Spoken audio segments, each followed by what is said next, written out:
Rent హౌస్‌కి వెళ్ళినప్పుడు కూడా ముహూర్తం చూసుకోవాలా?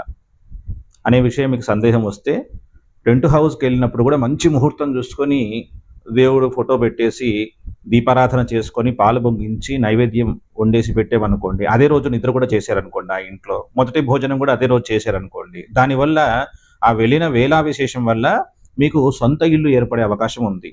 ఎందుకంటే, అటువంటి ముహూర్తాలు వచ్చిన వేళా విశేషం బావుందండి మీ ఇంట్లోకి, మేము ఇల్లు కొన్నాం.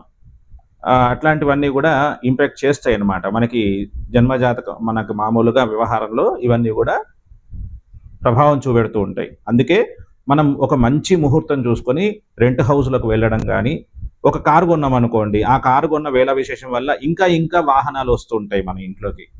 ఒక పెన్ను గానీ, ఏదైనా బ్యాగ్ గానీ, ఏదైనా సరే మంచి ముహూర్తం చూసుకొని చేసిన పని వల్ల అది ఇంకా ఇంకా దానికి సంబంధించినవి ఇంకా ఇంకా పెరుగుతూ ఉంటాయి.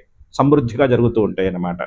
ఇలాంటివన్నీ గూడా. అందుకే మనం మంచి ముహూర్తం చూసుకొని ప్రవేశం చేస్తే, అంటే రెంటిల్లయినా సరే ప్రవేశం చేస్తే, ఆ ముహూర్త బలం వల్ల మనకి సొంత ఇంట్లోకి పోయే యోగం దానంతట అదే వస్తుంది.